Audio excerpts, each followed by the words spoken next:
जय श्री कृष्ण। चतुर्विधा भजन्ते मां जनाः सुकृतिनोऽर्जुन आर्तो जिज्ञासुर्थार्थी ज्ञानी च भरतर्षभ। अध्याय 7 श्लोक 16 व्याख्या। चतुर्विधा भजन्ते मां जनाः सुकृतिनो अर्जुन। सुकृति पवित्रात्मा मनुष्य अर्थात भगवत संबंधी काम करने वाले मनुष्य 4 प्रकार के होते हैं। ये चारों मनुष्य मेरा भजन करते हैं अर्थात स्वयं मेरे शरण होते हैं। पूर्व श्लोक में दुष्कृतिनः पद से भगवान में न लगने वाले मनुष्यों की बात आई थी। अब यहाँ सुकृतिनः पद से भगवान में लगने वाले मनुष्यों की बात कहते हैं। ये सुकृति मनुष्य शास्त्रीय सकाम पुण्य कर्म करने वाले नहीं है, प्रत्युत भगवान से अपना संबंध जोड़कर भगवत संबंधी कर्म करने वाले हैं। सुकृति मनुष्य 2 प्रकार के होते हैं। एक तो यज्ञ दान तप आदि और वर्ण आश्रम के शास्त्रीय कर्म भगवान के लिए करते हैं अथवा उनको भगवान के अर्पण करते हैं, और दूसरे भगवान नाम का जप तथा कीर्तन करना, भगवान की लीला सुनना तथा कहना आदि केवल भगवत संबंधी कर्म करते हैं। जिनकी भगवान में रुचि हो गई है वे ही भाग्यशाली हैं, वे ही श्रेष्ठ हैं और वे ही मनुष्य कहलाने योग्य हैं। वह रुचि चाहे किसी पूर्व पुण्य से हो गई हो, चाहे आफत के समय दूसरों का सहारा छूट जाने से हो गई हो, चाहे किसी विश्वसनीय मनुष्य के द्वारा समय पर धोखा देने से हो गई हो, चाहे सत्संग स्वाध्याय अथवा विचार आदि से हो गई हो, किसी भी कारण से भगवान में रुचि होने से वे सभी सुकृति मनुष्य हैं। जब भगवान की तरफ रुचि हो जाए वही पवित्र दिन है, वही निर्मल समय है और वही संपत्ति है। जब भगवान की तरफ रुचि नहीं होती वही काला दिन है, वही विपत्ति है। कह हनुमंत विपत्ति प्रभु सोई, तब जब तब सुमिरन भजन न होई। मानस 5:32-2। भगवान ने कृपा करके भगवत प्राप्ति रूप जिस उद्देश्य को लेकर जिन्हें मानव शरीर दिया है वे जनाः जन कहलाते हैं। भगवान का संकल्प मनुष्य मात्र के उद्धार के लिए बना है, अतः मनुष्य मात्र भगवान की प्राप्ति का अधिकारी है। तात्पर्य है कि उस संकल्प में भगवान ने मनुष्य को अपने उद्धार की स्वतंत्रता दी है, जो कि अन्य प्राणियों को नहीं मिलती, क्योंकि वे भोग योनियाँ हैं और यह मानव शरीर कर्म योनि है।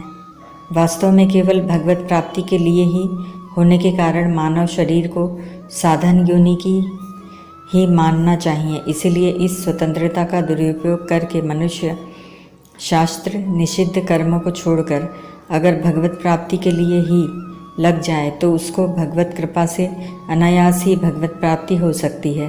परंतु जो मिली हुई स्वतंत्रता का दुरुपयोग करके विपरीत मार्ग पर चलते हैं वे नरकों और 84 लाख योनियों में जाते हैं। इस तरह सबके उद्धार के भाव को लेकर भगवान ने कृपा करके जो मानव शरीर दिया है उस शरीर को पाकर भगवान का भजन करने वाले सुकृति मनुष्य ही जनाः अर्थात मनुष्य कहलाने योग्य हैं। आर्तो जिज्ञासुर्थार्थी ज्ञानी च भरतर्षभ। अर्थार्थी आर्त जिज्ञासु और ज्ञानी अर्थात प्रेमी, ये 4 प्रकार के भक्त भगवान का भजन करते हैं अर्थात भगवान के शरण होते हैं। पहला अर्थार्थी भक्त, जिनको अपनी न्याययुक्त सुख सुविधा की इच्छा हो जाती है अर्थात धन संपत्ति वैभव आदि की इच्छा हो जाती है, परंतु उसको वे केवल भगवान से ही चाहते हैं, दूसरों से नहीं। ऐसे भक्त अर्थार्थी भक्त कहलाते हैं। 4 प्रकार के भक्तों में अर्थार्थी आरंभिक भक्त होता है। पूर्व संस्कारों से उसकी धन की इच्छा रहती है और वह धन के लिए चेष्टा भी करता है, पर वह समझता है कि भगवान के समान धन की इच्छा पूरी करने वाला दूसरा कोई नहीं है। ऐसा समझकर वह धन प्राप्ति के लिए तत्परता पूर्वक भगवान नाम का जप कीर्तन भगवत स्वरूप का ध्यान आदि करता है। धन प्राप्त करने के लिए उसका भगवान पर ही विश्वास निष्ठा होती है। जिसको धन की इच्छा तो है, पर उसकी प्राप्ति के लिए वह सांसारिक उपायों का सहारा लेता है और कभी धन के लिए भगवान को भी याद कर लेता है। वह केवल अर्थार्थी अर्थात अर्थ का भक्त है, भगवान का भक्त नहीं है। कारण कि उसमें धन की इच्छा ही मुख्य है, परंतु जिसमें भगवान के संबंध की मुख्यता है वह क्रमशः भगवान की तरफ ही बढ़ता चला जाता है। भगवान में लगे रहने से उसकी धन की इच्छा बहुत कम हो जाती है और समय पाकर मिट भी जाती है। यही भगवान का अर्थार्थी भक्त है। इसमें मुख्यतया ध्रुव जी का नाम लिया जाता है। एक दिन बालक ध्रुव के मन में राजा की गोद में बैठने की इच्छा हुई, पर छोटी माँ ने बैठने नहीं दिया। उसने ध्रुव से कहा कि तूने भजन नहीं किया है, तू अभागा है और अभागिन के यहाँ ही तूने जन्म लिया है, अतः तू राजा की गोद में बैठने का अधिकारी नहीं है। ध्रुव ने छोटी माँ की कही हुई सब बात अपनी माँ से कह दी। माँ ने कहा कि बेटा, तेरी छोटी माँ ने ठीक ही कहा है, क्योंकि भजन न तूने किया और न मैंने ही किया। इस पर ध्रुव ने माँ से कहा कि माँ, अब तो मैं भजन करूँगा। ऐसा कहकर वे भगवत भजन करने के लिए घर से निकल पड़े और माँ ने भी बड़ी हिम्मत करके ध्रुव को जंगल में जाने के लिए आज्ञा दे दी। रास्ते में जाते हुए नारद जी महाराज मिल गए। नारद जी ने ध्रुव से कहा कि अरे भोले बालक, तो अकेला कहाँ जा रहा है?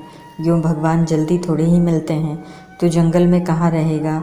वहाँ बड़े बड़े जंगली जानवर हैं, वे तेरे को खा जाएंगे। वहाँ तेरी माँ थोड़ी ही बैठी है, तू मेरे साथ चल। राजा मेरी बात मानते हैं, मैं तेरा और तेरी माँ का बंधन प्रबंध करवा दूंगा। नारद जी की बात को सुनकर ध्रुव की भगवत भजन में और दृढ़ता हो गई कि देखो, भगवान की तरफ चलने से नारद जी भी इतनी बात कहते हैं, अब ये मेरे को घर चलने के लिए कहते हैं, पर पहले ये कहाँ गए थे? ध्रुव ने नारद जी से कहा कि महाराज, मैं तो अब भगवान का भजन ही करूँगा। ध्रुव जी का ऐसा दृढ़ निश्चय देखकर नारद जी ने उनको द्वादशाक्षर मंत्र ओम नमो भगवते वासुदेवाय दिया और चतुर्भुज भगवान विष्णु का ध्यान बताकर मधुवन में जाकर भजन करने की आज्ञा दी। ध्रुव जी ने मधुवन में जाकर ऐसी निष्ठा से भजन किया कि उनकी निष्ठा को देखकर 6 महीने की अवधि के भीतर भगवान ध्रुव के सामने प्रकट हो गए।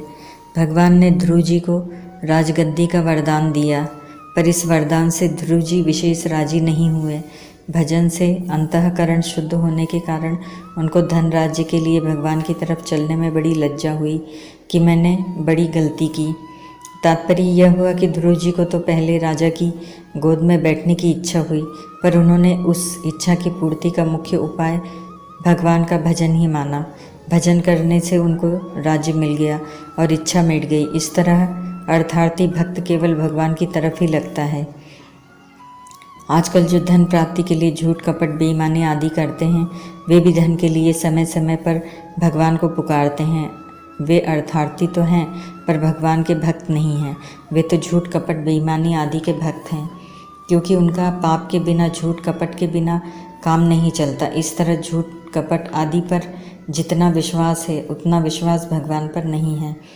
जो केवल भगवान के ही परायण हैं और जो भगवान के साथ अपनापन करके भगवान का ही भजन करते हैं, परंतु कभी कभी पूर्व संस्कारों से अथवा किसी कारण से जिनमें अपने शरीर आदि के लिए अनुकूल परिस्थिति की इच्छा हो जाती है, वे भी अर्थार्थी भक्त कहलाते हैं। उनकी अनुकूलता की इच्छा ही अर्थार्थीपन है।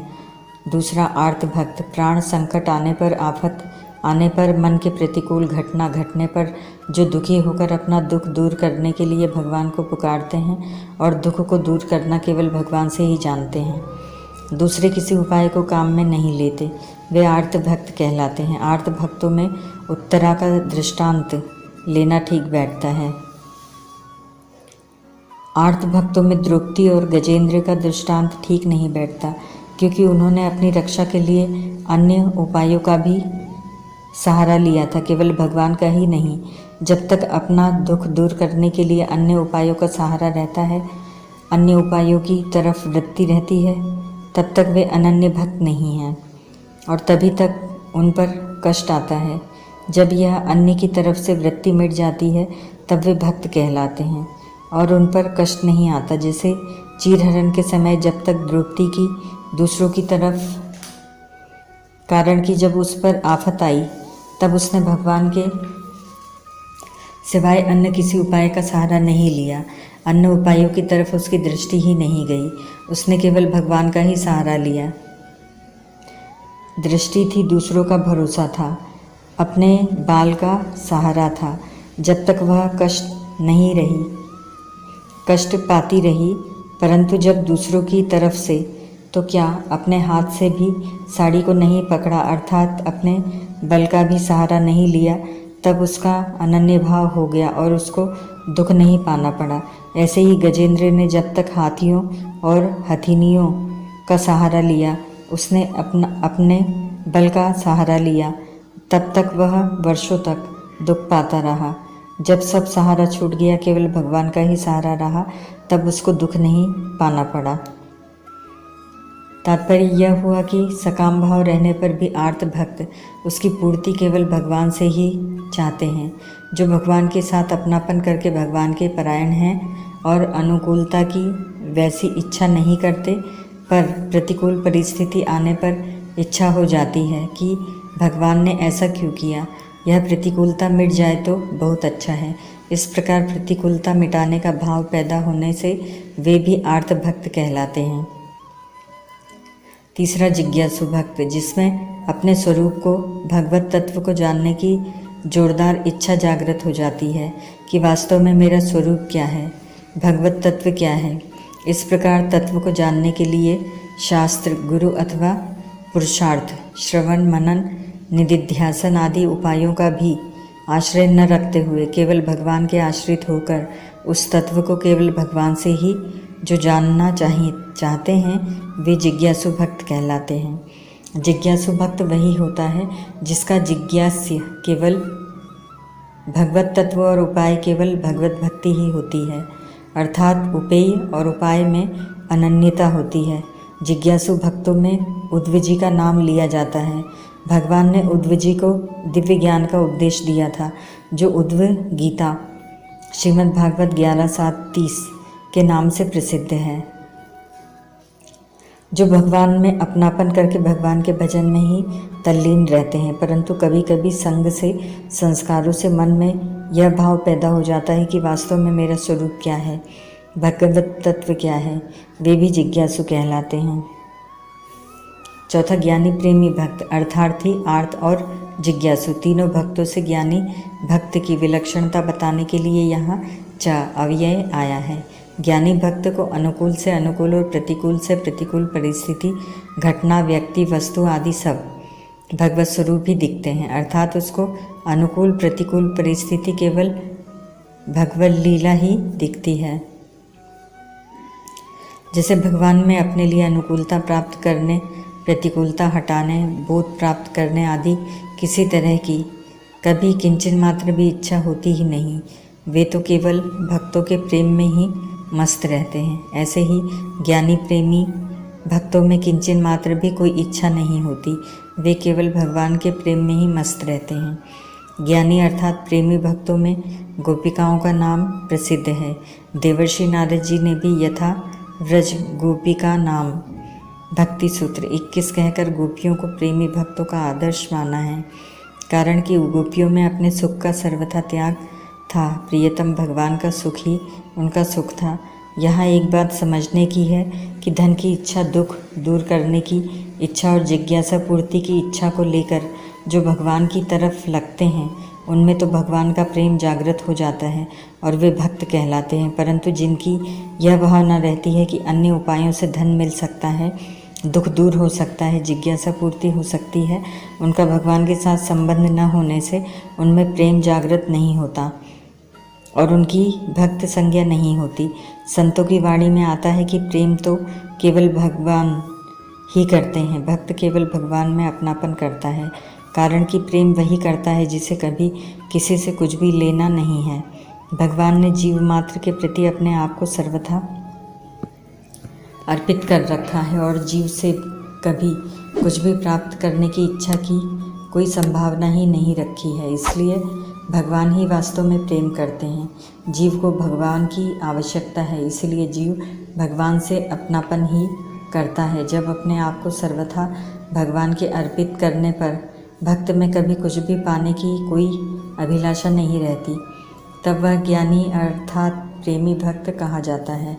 अपने आप को सर्वथा भगवान के अर्पित कर देने से उस भक्त की सत्ता भगवान से किंचित मात्र भी अलग नहीं रहती, प्रत्युत उसकी जगह केवल भगवान की सत्ता ही रह जाती है। 4 लड़के खेल रहे थे। इतने में उनके पिताजी 4 आम लेकर आए। उनको देखते ही एक लड़का आम मांगने लग गया और एक लड़का आम लेने के लिए रो पड़ा। पिताजी ने उन दोनों को एक ही काम दे दिए। तीसरा लड़का न तो रोता है और न मांगता है, केवल आम की तरफ देखता है। और चौथा लड़का आम की तरफ न देखकर जैसे पहले खेल रहा था वैसे ही मस्ती में खेल रहा है। उन दोनों को भी पिताजी ने एक ही काम दे दिया। इस प्रकार चारों ही लड़कों को आम मिलता है। यहाँ आम मांगने वाला लड़का अर्थार्थी है, रोने वाला लड़का आर्त है, केवल आम की तरफ देखने वाला जिज्ञासु है, और आम की परवाह न करके खेल में लगे रहने वाला लड़का ज्ञानी है।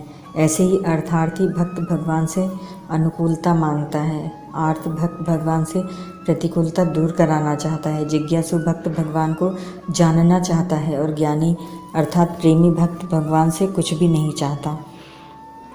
अर्थार्थी, आर्त, जिज्ञासु और ज्ञानी ये चारों ही भक्त भगवन्निष्ठ हैं। अतः इनको योग भ्रष्ट पुरुषों गीता 6 अध्याय का 41वां-42वां श्लोक में नहीं लिया जा सकता।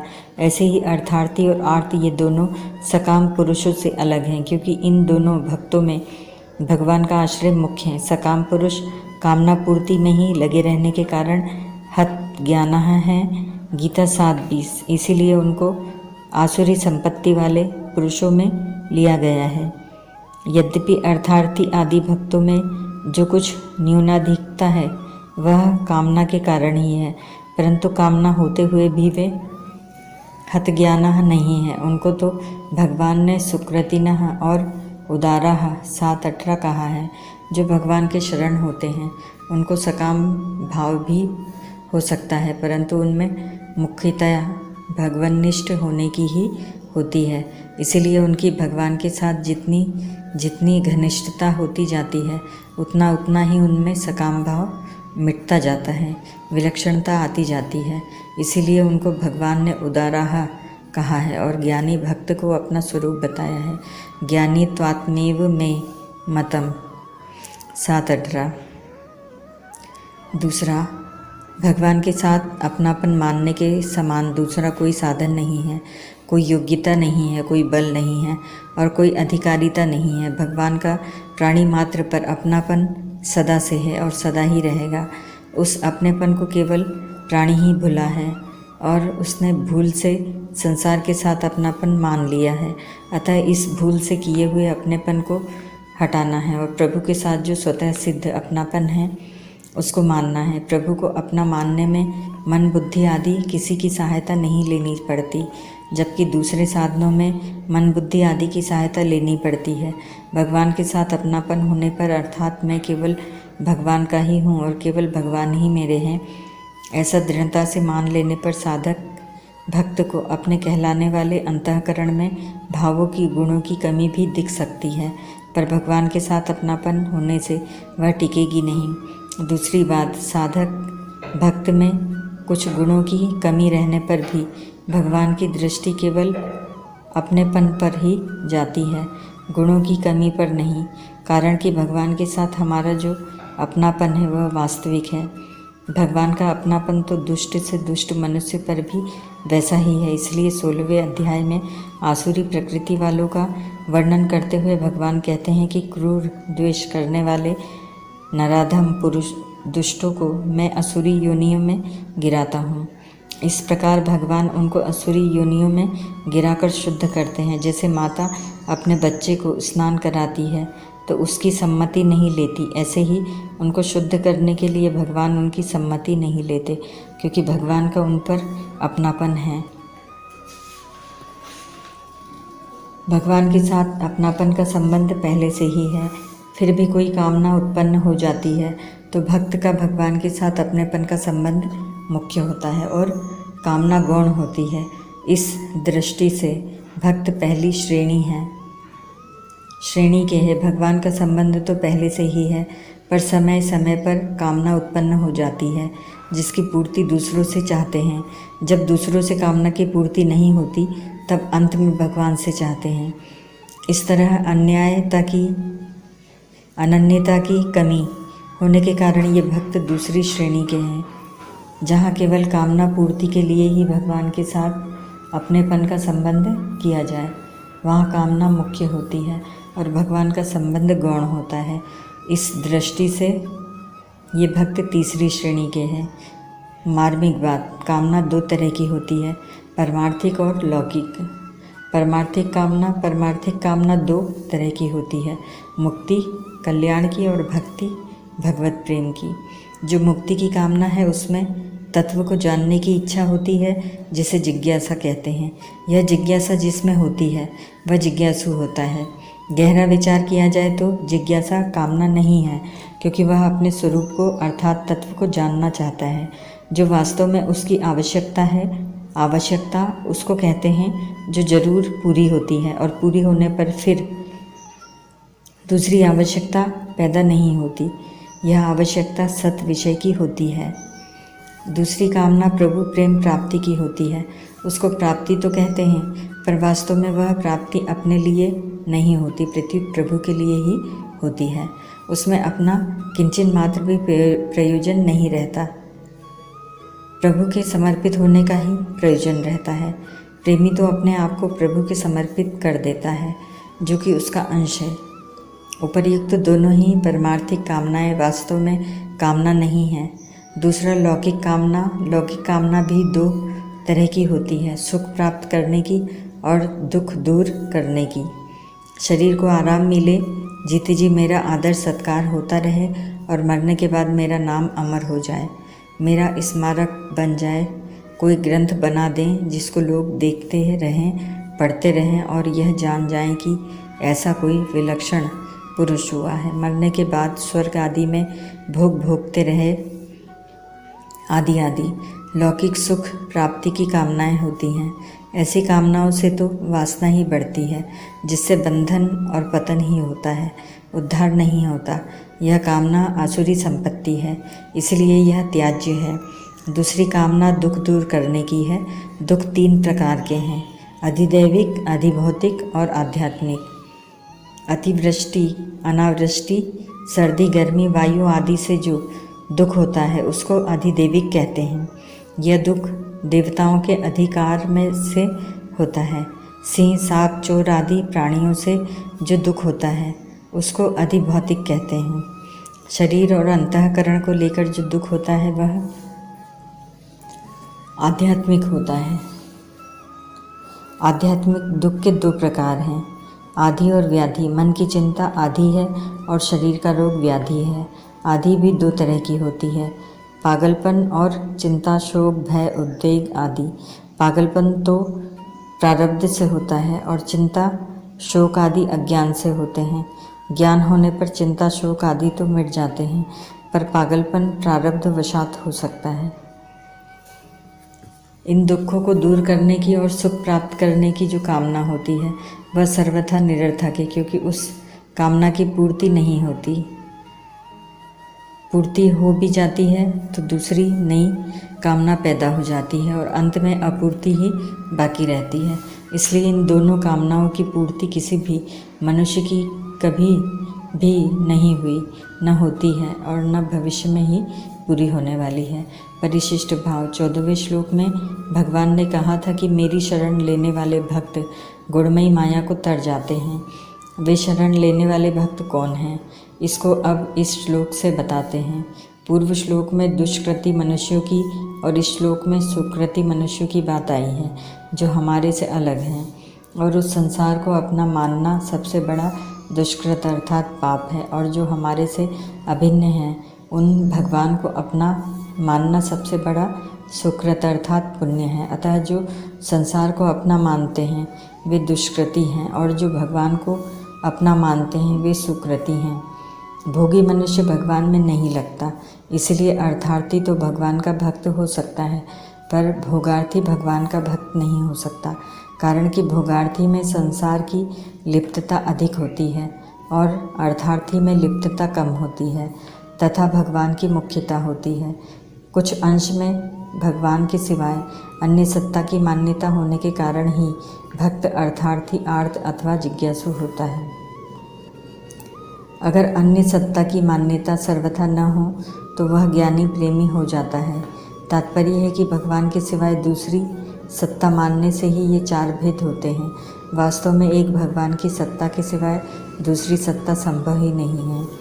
जो विज्ञान सहित ज्ञान को अर्थात परमात्मा के समग्र रूप को जानना चाहता है वह जिज्ञासु है। जिज्ञासु भगवान के ईश्वरीय प्रभाव सामर्थ्य को जानना चाहता है, इसलिए भगवान की लीला कथा में उसको विशेष रस आता है। भगवान ने मुमुक्षु पद न देकर जिज्ञासु पद दिया है, क्योंकि मुमुक्षु तो केवल तत्वज्ञान चाहने वाला ही हो सकता है, पर जिज्ञासु ज्ञान चाहने वाला भी हो सकता है और भक्ति चाहने वाला भी। मुमुक्षु में अपने कल्याण की बात मुख्य होती है और जिज्ञासु भक्त में अपने को भगवान के अर्पित करने की बात मुख्य होती है। मुमुक्षु को ब्रह्म का ज्ञान होता है और जिज्ञासु भक्त को वसुदेवः सर्वम का ज्ञान होता है। तत्वज्ञानी को तो ब्रह्म का ज्ञान होता है, पर भक्त को समग्र का ज्ञान होता है। गीता इसी अध्याय का 30वां श्लोक। अर्थार्थी, आर्त और जिज्ञासु में क्रमशः संसार का संबंध घटता जाता है और परमात्मा का संबंध बढ़ता जाता है। जब तक जीव जगत को धारण किए रहता है तभी तक अर्थार्थी, आर्त और जिज्ञासु रहते हैं। जब वह जगत को धारण नहीं करता तब केवल ज्ञानी रहता है। जिस भक्त को सब कुछ वसुदेव ही है, इस प्रकार परमात्मा के समग्र रूप का ज्ञान हो गया है, उसको यहाँ ज्ञानी कहा गया है। इसी ज्ञानी भक्त को आगे 19वें श्लोक में ज्ञानवान कहा गया है। अर्थार्थी प्राप्त परिस्थिति में संतोष न करके धन चाहता है। आर्त प्राप्त परिस्थिति में संतोष तो करता है, पर दुख आने पर उससे दुख सहा नहीं जाता। अर्थार्थी में अर्थ की मुख्यता नहीं है, प्रत्युत भगवान की मुख्यता है। उसमें धन की इच्छा तो रहती है, पर उस इच्छा को वह केवल भगवान से ही पूरी कराना चाहता है, कारण कि भगवान में कोई कमी नहीं है। अगर अपरा प्रकृति है तो भगवान की ही। आर्त भी अपना दुख केवल भगवान से ही दूर करना चाहता है। जिज्ञासु भी केवल भगवान से ही अपने जिज्ञासा की पूर्ति करना चाहता है, परंतु जब भक्त में ऐसी उत्कट अभिलाषा रहती है कि मेरे को केवल भगवान ही प्यारे लगे, तब उसमें अर्थार्थीपना, आर्तपना और जिज्ञासुपना नहीं रहता और वह ज्ञानी अर्थात प्रेमी हो जाता है।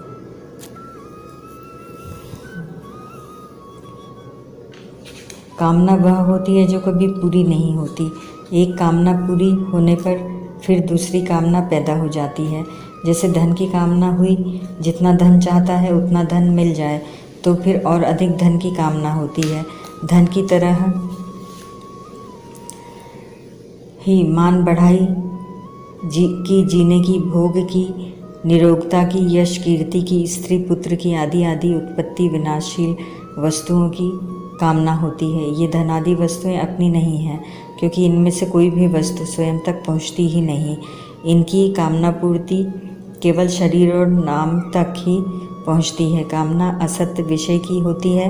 कामना पूर्ति के बाद फिर और कामना पैदा हो जाती है। इस प्रकार अपूर्ति ही बाकी रहती है। अतः कामना त्याज्य है, क्योंकि ये चीज़ें तो रहेगी और नहीं, और उनकी पूर्ति के लिए की हुई कामना और प्रयत्न ये दोनों ही निष्फल होंगे। दूसरा, मुक्ति की अपेक्षा भक्ति की कामना श्रेष्ठ है, क्योंकि मुक्ति में स्वयं मुक्त होना चाहता है और भक्ति में भगवान के समर्पित होना चाहता है। तात्पर्य है कि मुक्ति में लेने की इच्छा और भक्ति में देने की इच्छा रहती है। इसलिए मुक्ति में तो सूक्ष्म अहम रहता है, पर भक्ति में अहम बिल्कुल नहीं रहता। अर्थार्थी का तो अर्थ से निरंतर संबंध रहता है, क्योंकि अर्थ की वासना हरदम रहती है, परंतु आर्त का दुख से निरंतर संबंध नहीं रहता, क्योंकि दुख हरदम नहीं रहता। जिज्ञासु को सुख दुख की परवाह नहीं होती। अतः वह न तो सुख के आने की इच्छा करता है और न दुख के जाने की इच्छा करता है। अर्थार्थी और आर्त दोनों जिज्ञासु होकर ज्ञानी हो जाते हैं। अर्थार्थी भक्त को अब अर्थ मिलता है, जब अर्थ मिलता है तब उसको अपनी भूल पर पश्चाताप होता है, जैसे ध्रुव जी को राज्य मिलने पर पश्चाताप हुआ, परंतु आर्त भक्त को उतना पश्चाताप नहीं होता। प्रत्युत उसमें वह भाव रहता है कि भगवान दुख दूर करने वाले हैं। जैसे द्रौपदी और गजेंद्र की रक्षा होने पर उनको पश्चाताप नहीं हुआ, प्रत्युत भगवान की तरफ ही उनकी वृत्ति रही। आर्त भक्त आए हुए दुख को सह नहीं सकता, यह उसकी कमजोरी है। जिज्ञासु भक्त में भगवान के समग्र रूप को जानने की कमी रहती है। उसको मुक्ति तत्वज्ञान होने पर भी संतोष नहीं होता, प्रत्युत उसमें प्रेम प्राप्त करने की भूख रहती है। परंतु ज्ञानी भक्त की दृष्टि में एक वसुदेव के सिवाय अन्य सत्ता लेश मात्र भी नहीं होती, फिर उसमें कोई कमी कैसे रह सकती है। इसलिए भगवान ने ज्ञानी भक्त को अपना स्वरूप बताया है। ज्ञानी त्वात्मेव में मतम, गीता 7:18। ओम तत्सत।